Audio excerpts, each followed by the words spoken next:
really need is one shot. Now they tryna get their hands in the pot. Damn, what you got? Grams. Where you at? Land. Cooking with the pan. Hey, how y'all doing? This is Mongo Slade, and today we're going to talk about Impact Wrestling's 2020 year in review. This one's going to be a little rough because Impact ain't exactly peanut butter. It doesn't exactly stick to the roof of my mouth, man. There's a lot of stuff that happened in 2020 Impact. A lot of it bad. A lot of it bad. Very, very bad. But some good. There was some good. So, the number one thing that happened with Impact in 2020 is that the roster got gutted. You know, a lot of people left. The Rascals left. Brian Cage left. Tessa Blanchard took a walk. A lot of people just decided, you know what? Getting off this ship, dog. I'm out of here. So they took off. Rob Van Dam is gone. There are so many people that just, took a paycheck from Impact and left. Impact now seems to be pushing itself more towards their women's division because the men's division is absolute basura. So they're pretty much bringing in women now because they started doing this women's tag team tournament. It will be complete next year in 2021, but I don't mind it. I think that it's a good idea. Their women's division is good. It's very, very solid. It's probably the most solid it's been in a long time, if we're being honest, because they have a great centerpiece in Deonna Purrazzo, who I think is the best single game changer in all of wrestling. Like, it's Deonna Purrazzo and Roman Reigns. Like, when Roman Reigns came back to SmackDown, the entire show changed. When Deonna Purrazzo went to Impact, she became sort of the focal point of the show. Even though she doesn't get the most time on the show, she has the best matches. She has some of the best segments. She does everything very, very well. And she should be, probably invested more time in. Especially if we look at, okay, who's the top dog? Deonna Purrazzo or Rich Swann? And it's like, come on. Come on. So I think Deonna Purrazzo was a huge pickup. She's one of the people who actually came in. Heath Slater was another great pickup. And, Heath Slater was awesome. The Heath for Impact segments were the best thing Impact did all year. The single best angles Impact did all year was this campaign called Heath for Impact, where Heath Slater was trying to get a job, and he talked about how WWE took his name. He used to have a last name, but he got left in Stanford. And he says that, his kids say that's the only thing he's ever good at is wrestling. It was beautiful, beautiful stuff, man. Heath for Impact, which was a hashtag Heath for Impact, was fantastic. It was really good stuff. And it's probably the single best series of vignettes and storylines that he did all year. It was really fun. But those two were really dope pickups. They really did a good job with Deonna Purrazzo. I think they gave her a title almost immediately. So they didn't waste any time really trying to ingratiating her into the division. They just threw her in and put the title on her almost immediately. And then she had some really badass matches with Jordynne Grace, and she had some really badass matches with Rosemary and Su Yung. And she was really picking up some steam. She's really doing good. And Heath Slater, unfortunately, got injured in his first match. Well, his second or third official match, which was the Battle Royal at one of the, I think it's Bound for Glory. He got hurt, and so he was out. But those were really good pickups, Unfortunately, when you look at the talent that they kind of let escape them, they were younger. The Rascals, those guys got to be early to mid 20s. Those are guys you could have built your company around, and you let them get away. They wasn't doing anything with them. Ace Austin, I think he's still there. I think he will be participating in another tournament, the Super X Cup, but he's been off TV for like 2 months now. Don't know why. Maybe it's by choice. There's no telling. But he's also another young guy they could have built around. But the people that they brought in were Rhino. They brought in some people that WWE released. Rhino and Heath Slater and Brian Myers, who is the worst professional wrestler. You know, so you know, they brought Ken Shamrock back, which was awesome. But the problem is a lot of these people are older. You know, Rhino, Heath Slater, Ken Shamrock, they're old. You know, and and I don't mean old as in they're old as hell. I mean they're like mid 30s. You know, you can't. They're not centerpiece players. They're not guys that are going to be taken over in the future. They're not the new AJ Styles. They're not the new guys. You know, they need new talent. The closest thing they got to it is Chris Bay, who is fairly new and probably fairly young. He's probably, maybe late 20s, maybe 27, 28. Um, he's, I don't want to say he's charismatic, but he has more charisma than most. Let's put it like that, which is not saying much.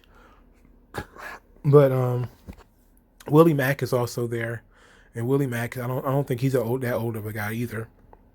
But I don't see him. The problem is they just don't have anybody who looks main event material, and that led to one of the biggest downfalls of Impact this year is the decisions they made with who their world champion is going to be. Like they made the fucking decision to put the title on Tessa Blanchard. Now, not just because Tessa Blanchard is a woman is it a bad idea, but they also put the title on Tessa Blanchard. She was accused of being a racist. They were arguing. For starters, it seems like outside of Tessa Blanchard saying that it didn't happen, and I'm always going to give people the benefit of the doubt, until I saw the video of La Rosa Negra talking about it. She was apparently the victim of this thing. She was the one that Tessa Blanchard said, apparently said these naughty words to and spit on and all this type of stuff. And then all these other women came out with their testimonials about how Tessa Blanchard was a bully and they didn't want anything to do with her. This stuff went on for like 2 days, and then Tessa Blanchard won the title. And then it kind of killed the whole women's equality thing, which is what they were going for. They were going for a big feminism angle, and everybody was just kind of like, "Yay, feminism, yay!" And it kind of started that way too, with Tessa Blanchard talking about, hey, maybe women should lift up women or something like that. And then she got buried, and people were saying that she was a racist and a bully and all that type of stuff.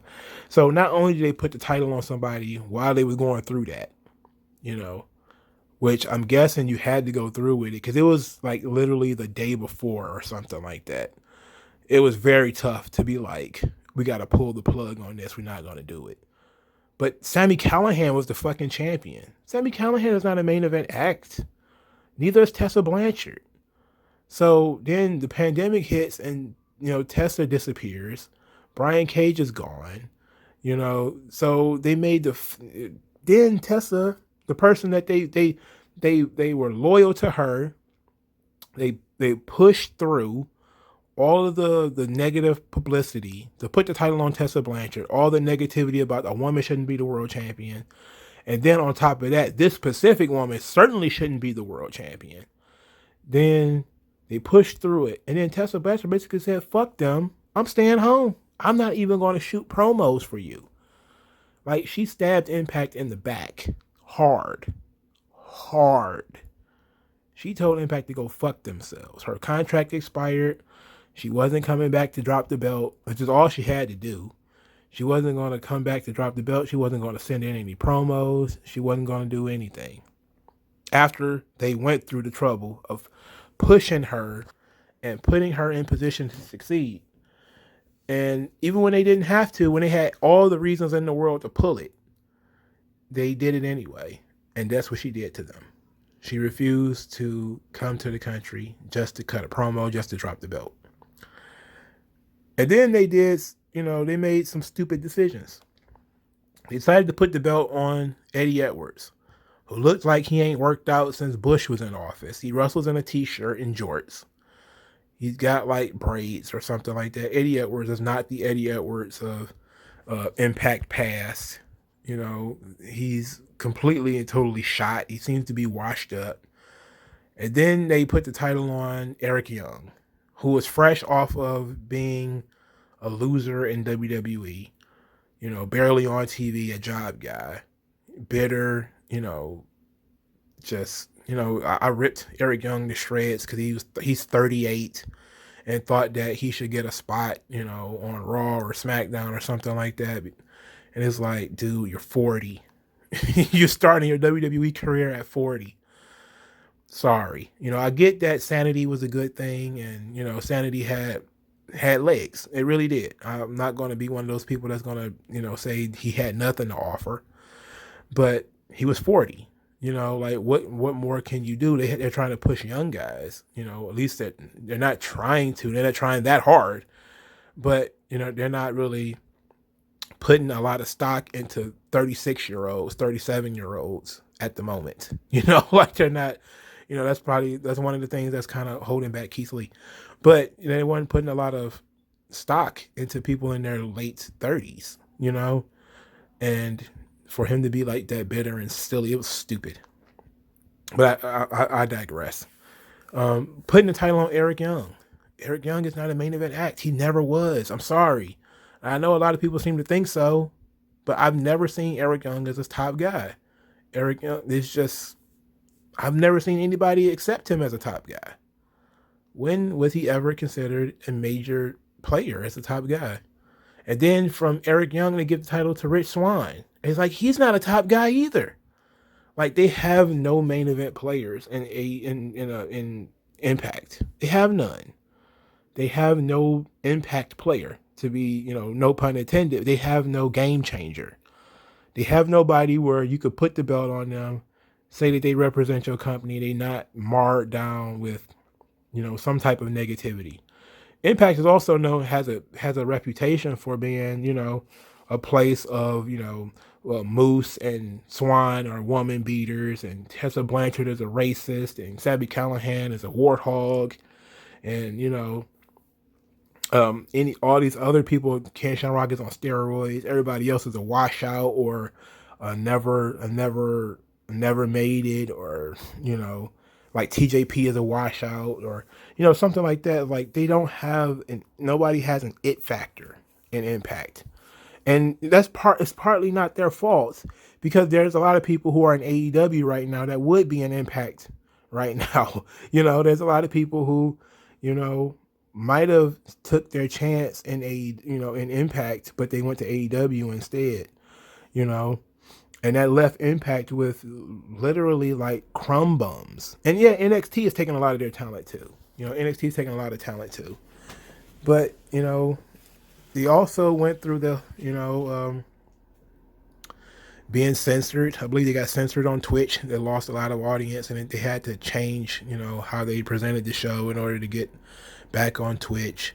I believe that was in 2020, because I believe it had something to do with Katie Forbes and Rob Van Dam. I don't know if it was 2019 or 2020, but it had something to do with the twerking and the threesomes and everything that they were doing on Impact. And that damaged the brand. So they've done, and I respect that Impact is a place that people can go and work and not have baggage, because it's kind of strange for Rich Swann to be considered a woman beater, because him and his wife got into a disagreement, and his wife is still with him. They worked together, and for a long time for a short time I should say, they were both world champions at the same time in the company.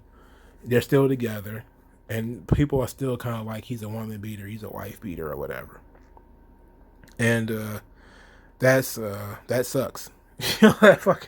That fucking sucks, because there's a new breed of wrestling fan out there today who are judging people by what they do, by singular moments in their lives, without all the information necessary, without all the information on hand. I think I will post my story on Rich Swann in the description, because I feel like it's very important to talk about, like, how crazy that situation was for him, and how it cost him his dream job in WWE, and Impact was like a second chance for him to bounce back, because he likely, because of this, won't be able to work in AEW. Like, despite the fact that I don't believe Rich Swann is a main event player. I don't. I think he's too small. I don't like his hair. I don't think his look is up to par. I don't think his character and presentation is correct for a main event act. But he's a guy who's kind of pigeonholed in Impact. Like, where else can he go? You know, like where else can he go? You know, when you have these SJWs pretty much running these companies, what else can he do? He has to work in Impact. It's the only place that probably would take him, you know? So, you know, it's really sad. But those were really bad decisions for your world champions. How do you pick 4 bad decisions as world champion? Sami Callihan, who has a bad reputation. Eddie Edwards, who's out of shape and pretty much just coasting. Tessa Blanchard, who is not only a woman, but apparently a racist. And Rich Swann, who is apparently who is an accused wife beater, who, even though the charges were dropped and he was never, you know, well, I think he actually did get arrested. I think the charges were dropped, you know. And how do you pick those people to be your world champions? And then you look at what their options are. They have no options. They just add no options. They didn't even have a, you know, who else could it have been? TJP? TJP sucks. Rohit Raju, he sucks. You know, like, what are your options? You know, AC Romero or Larry D, Tommy Dreamer, like, you have no options. You know, so it's unfortunate. Maybe, I guess the closest guy that you could, you know, and Rhino is out of shape too, as far as, well, he's old and washed up too. You really don't have a choice into, you know, who you could have made the world champion around there. But their tag team division is solid. The North held down the tag team division for a long time. Really good team. I came to really enjoy Ethan Page and Josh Alexander. I enjoyed their work. Then the Motor City Machine Guns came on the scene, and I was like, okay, we're doing really good here. And then the Good Brothers came in, and I was like, yeah. And at the time, the Rascals were still there. We had a solid division. And then the Rascals left. And they brought in Ace Austin and Madman Fulton, and all they did was lose. And it was really suck ass because Ace Austin is one of my favorite guys in Impact. They just don't use him, and they do use him. They beat him like a drum. You know, they beat him like dirty laundry. You know, like an old rug. It was shameful, especially considering he had did so well in 2019 and the early part of 2020. When he was the X Division champion and, you know, carrying that division, it seemed fun and fresh. And then they made the fatal mistakes with the X Division title too. They gave it to Willie Mack. Willie Mack is fine, but he's just fine. Again, Willie Mack looks tougher than he sounds. Like, he looks like the Junkyard Dog, but he sounds like, he just sounds like somebody who plays video games and shit. Like, he just doesn't come across as being a tough guy, you know. And he had like purple contacts in, and then they went from Willie Mack to, I believe, Rohit Raju, the Indian dude. No, it went to Chris Bay first, and then it went to Rohit Raju. And Chris Bay, I've already talked about him. While he was a good pickup and somebody that they can develop, and they actually stole him from AEW because Cody wanted to sign Chris Bay, but then Chris Bay signed with Impact first. But he is, he's a project. He's a work in progress, you know. But then they cut the legs up from under Chris Bay. Who could have gotten a run out of that? You know, if we're being honest, he could have got a run. And to give it to Rohit Raju, who is, quite frankly, boring. You know, he's just a boring guy. You know, and it's like he's another guy they put the title on because there's nobody else there.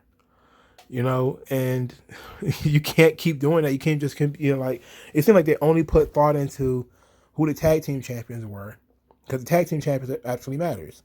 You know, we're from the North to Motor City Machine Guns. Now the Good Brothers have it. It's in good hands. The women's division title, Taya Valkyrie had it for a long time.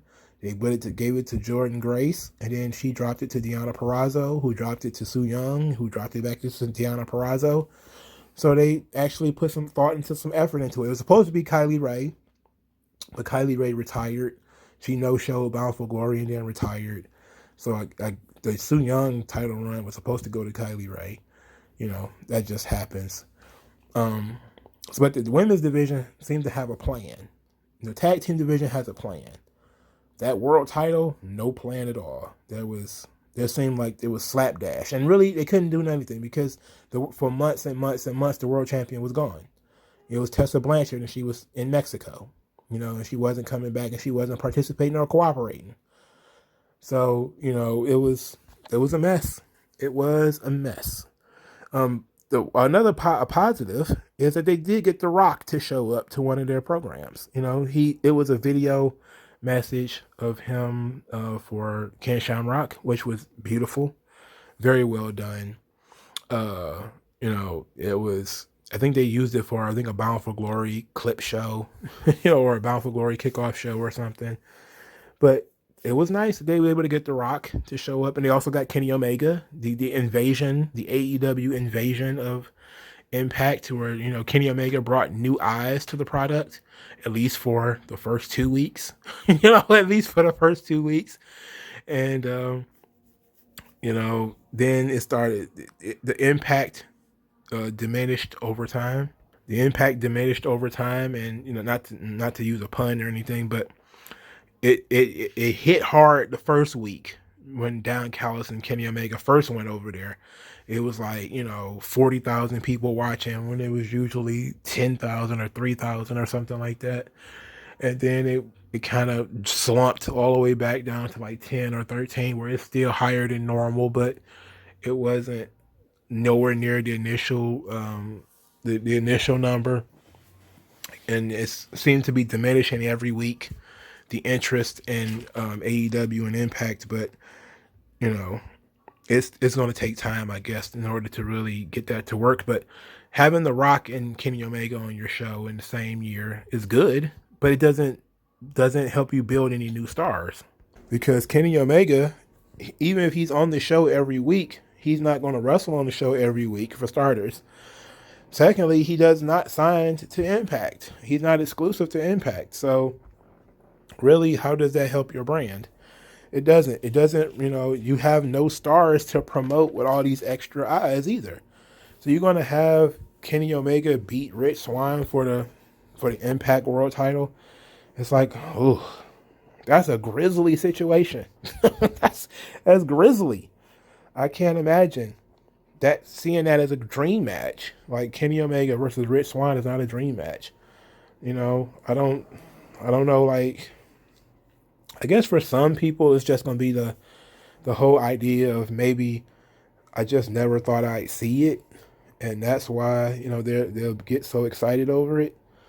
But for somebody like me, I'll be like, I catch it when I can. I'm not too excited about that whole ordeal.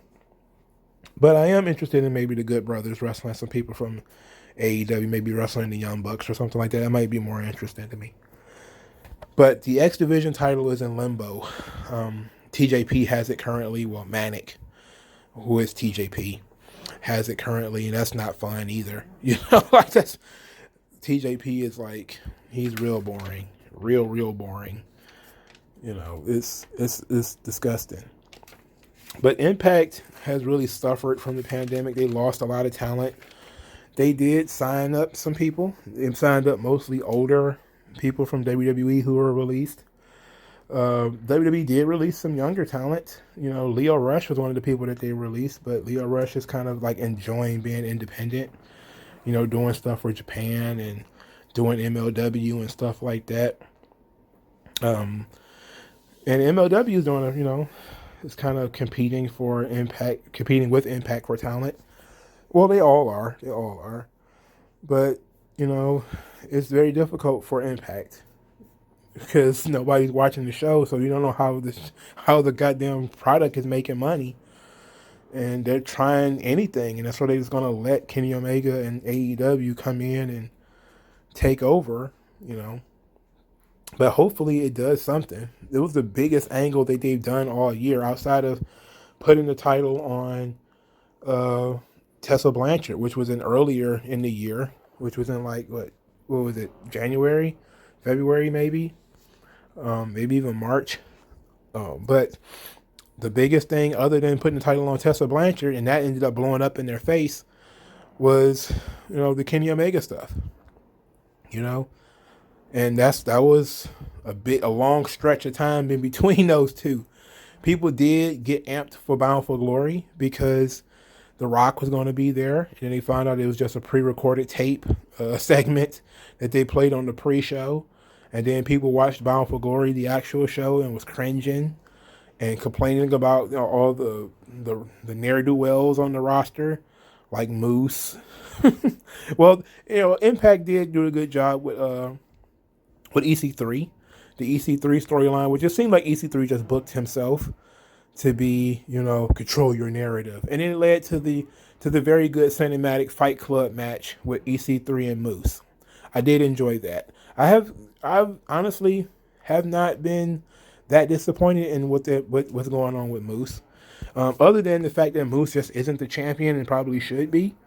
Because he's sort of been the franchise player of Impact for a while, and he's the closest thing to a main event act they have.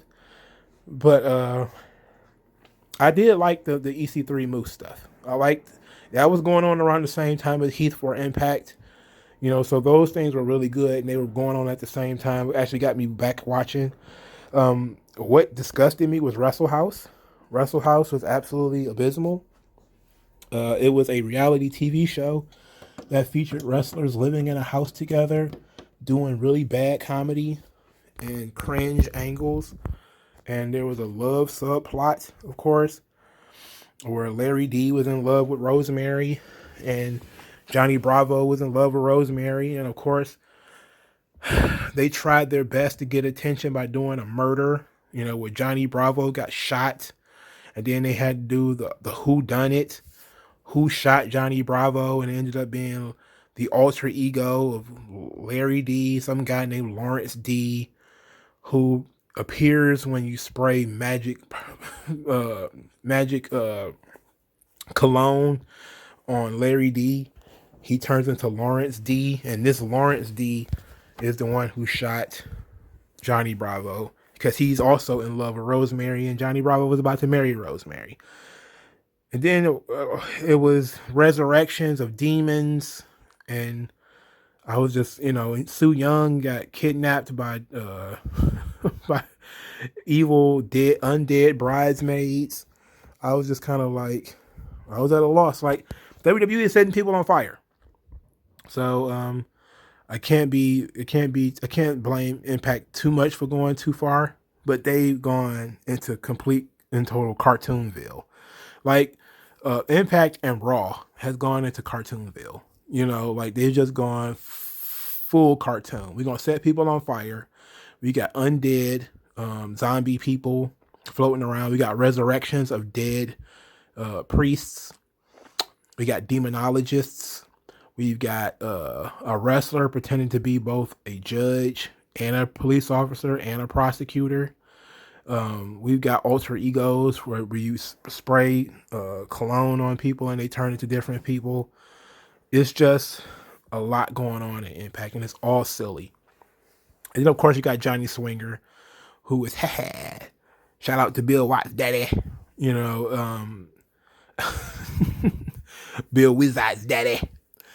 And it's, he's so silly, man. I love Johnny Swinger. I love Johnny Swinger. I really do.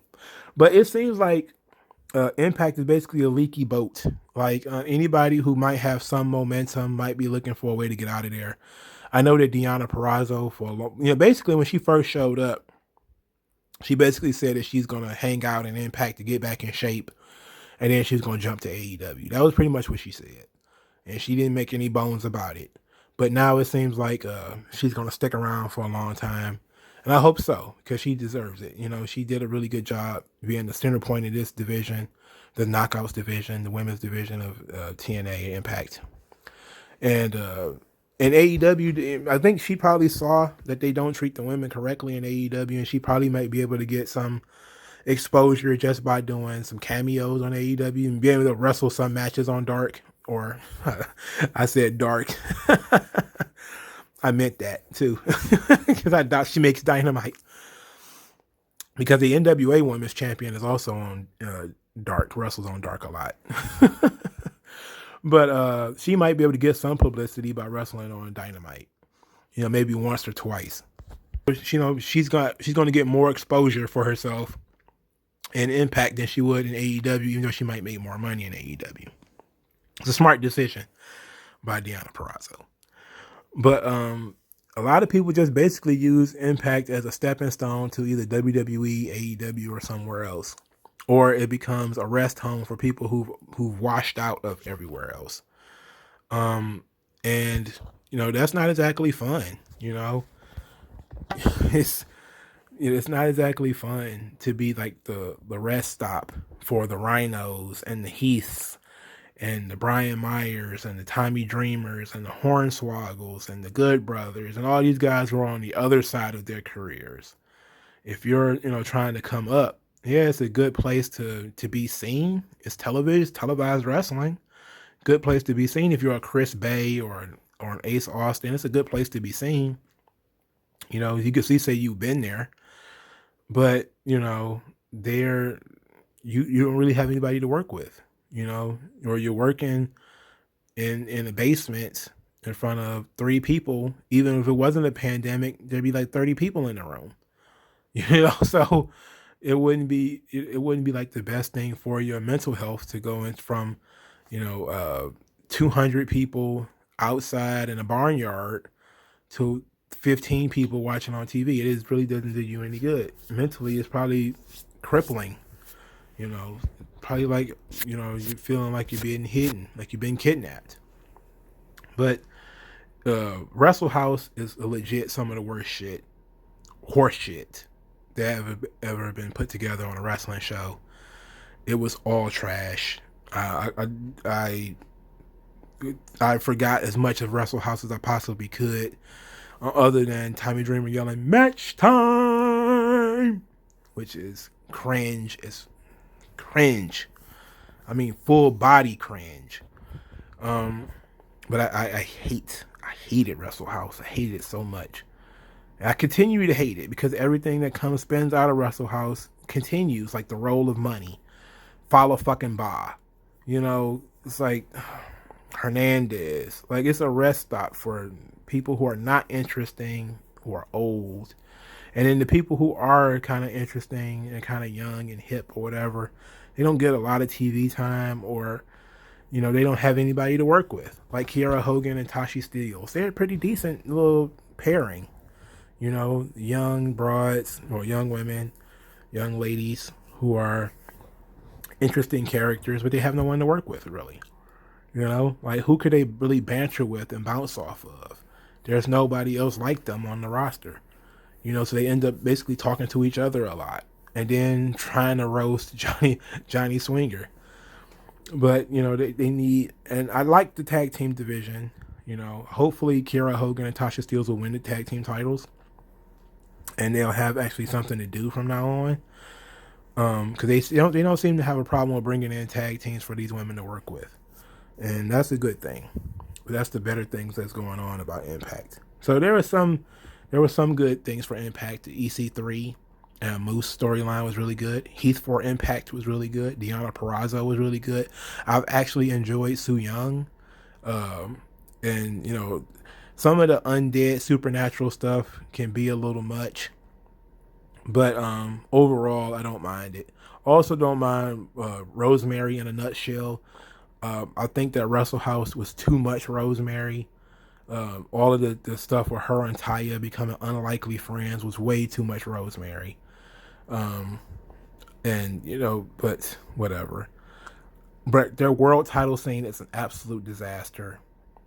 The tag team division is good. X division is complete disaster.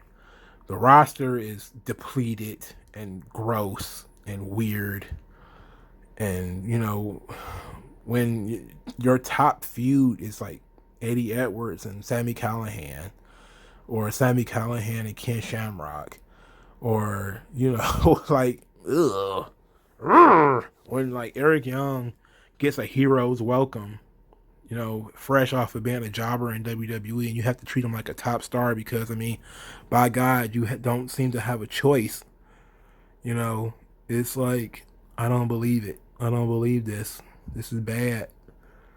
This is bad stuff. Here's hoping that Impact can find some type of stride, that maybe Kenny Omega and the AEW crossovers or invasion stuff can actually increase audiences and increase the talent base and maybe some people from Dark, and maybe some people from Impact past, like Kazarian and Daniels, can go to Impact and become, gain a new leash on life, similar to the Motor City Machine Guns. When they came back, they reinvigorated the tag team division, which had pretty much fell on its ass because the North was beating everybody, and they should, because everybody except the Rascals sucked, and the Rascals weren't really ready yet. They never really got ready either. They didn't give them that much of an opportunity. It was just doing stupid That 70s Show comedy segments with laugh tracks. It was really bad and bum and story and just, bums, bummy shit. But that's basically it, man. Impact has been very bad in 2020. It's probably the worst I've seen from Impact in a long, long time. They have nobody. Maybe it's WWE throwing money at everybody and signing up as much talent as they can. Maybe it's AEW signing away some of Impact's talent, or, luring away Brian Cage and, luring away some people who might want to be interested in Impact. Maybe, but Impact needs a whole new roster. They need to go and look at the indies and say, hey, we need some top guys. We need somebody who can come in here, 6 to 8 weeks. We put the title on you, maybe put a title on you, even if it's just the X Division belt, and you can ride off into the sunset as an actual, prospect into the future. You need to build, and I think they probably just need to release some of these older talents, these Rhinos and these Brian Myers and these guys who, they seem to they might have added something in the past, but they don't add anything now. Hernandez and fat jokers like Falaba and Larry D and AC Romero. It's like, come on, where are these guys going? What is their upside? Really, at some point you have to ask yourself, what is the upside of some of these talents, and have we already reached it? And I'm not just saying fire the guys because they're useless and fat. I'm just saying they have no upside. They have no future. You're not doing anything with them except, having them lose. Like they had AC Romero was like 400 pounds. They had him lose to Chris Sabin. Chris Sabin's like 180 pounds. Like, just fire this guy. like really, I'm glad that he's, focused on losing weight and all that type of stuff, but come on, man. Like, you obviously have no plan. You could have, if you're just going to have a big fat guy on the roster and he's not going to be like Vader or Bam Bam Bigelow or something like that, he's just going to be a fat tub who loses to a cruiserweight. What the fuck is the point in having this guy on the roster? Like, really? How does that benefit you? To be body positive or some stupid shit like that? Nobody cares about that. Fuck off with that. I'm sorry. Let's get some talented people on this TV show. And the crazy thing is you don't have to worry about Impact being canceled. Well, at least because, they might still cancel it if we're being honest, but it's owned by the TV network. So it's not like it's, programming that's being offered to Anthem by somebody else. It's being, produced by Anthem. So they have an endless well of money. Well, probably sure not an endless well of money, but they have like a budget. I'm sure that they can invest in more talent. They need to. And they shouldn't sit back and expect AEW to provide them with quality programming, because all they're going to do is offer also rans, people who have been probably on Impact before, or young guys who ain't never really experienced it, and they're going to be wrestling in front of nobody, even when the pandemic is over, because there's still very barely an audience for Impact when the pandemic wasn't going on.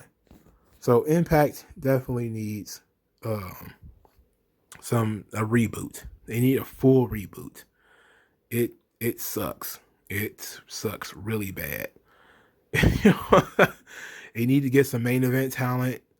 They need to get some solid mid-card talent. They need a whole new male roster. They need new management, new booking, new everything. They need a new paint of coat. Anthem needs to, completely switch this thing up. But let me know what you guys think in the comment section below. Like this video, share this video, subscribe to this channel, send me money. Dollar, dollar, dollar, dollar. And thank you guys for your time, and I'll talk to you guys later. I can paint the lawn with the sunrise.